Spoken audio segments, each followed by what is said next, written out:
Cyclone Amphan is battering parts of India and Bangladesh. And getting relief and emergency help to those hit the hardest has been complicated by the pandemic. Many impact shelters are fearful of the spread of the virus. Heather Donald tells us more.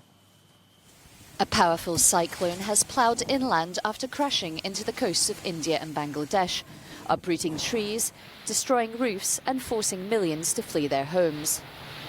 Cyclone Amphan was packing sustained winds of up to 170 kilometres per hour. Several people were killed as it lashed coastal areas. A woman crushed by a tree and a 13-year-old girl killed near Kolkata were among the first deaths reported in India.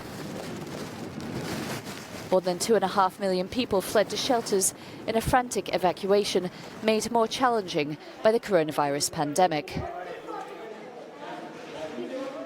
There are too many people here. It's impossible to keep a distance from other people. I'm very concerned. We couldn't stay at home due to this storm, and here there's coronavirus tension. I'm just trying to avoid both. The cyclone washed away bridges connecting Indian islands to the mainland and left many areas without electricity or phone service. It was expected to weaken as it moved towards Bangladesh, but authorities still warned of extensive damage to flimsy houses and storm surges pushing seawater 25 kilometres inland. Despite not being on the storm's direct path, there are fears for the safety of almost 1 million Rohingya refugees in southeastern Bangladesh. Heather Donald, Euronews. Well, to find out more, Mushtaq Hussain is the Director of Humanitarian at Save the Children in Bangladesh, and he joins us now. Thank you very much for your time. Just tell us a little bit, what are the emergency rescue and relief efforts happening on the ground, and how are they being managed when there is a global pandemic and the restrictions in place because of that? Well, thank you. I mean, as you know that this cyclone was hitting Bangladesh coastal districts. Last 8 to 10 hours, starting from 6 p.m. last evening, and it continued in the morning. And this was the critical situation for Bangladesh, as you know, because of the COVID-19 situation, which we never seen in our lifetime, as well as this superpower or super cyclone. Government and NGOs, as well as private organizations, local community, they were supporting in terms of, evacuating these people, as well as taking shelter in different districts of Bangladesh. Around 14,000, more than 14,000 cyclone shelters were prepared and evacuated for those people, around 2.4 million.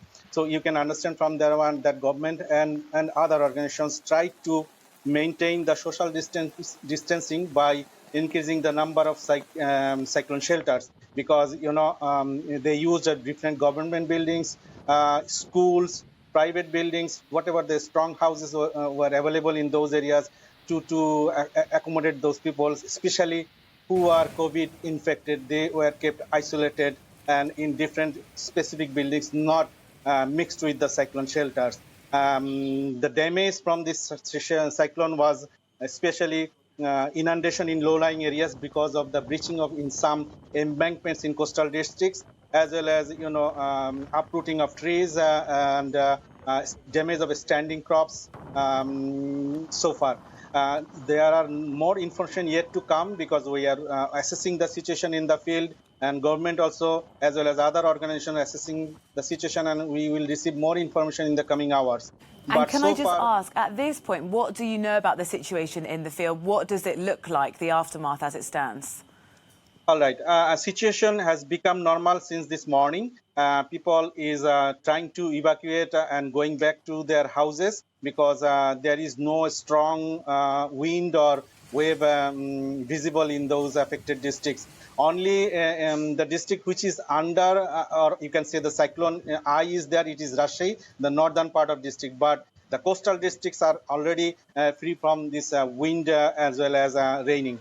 Only what I heard from the field is that Cox's Bazar and Teknaf, there is some raining and some raining in northern part. But otherwise, the situation has become normal and people are returning to their home.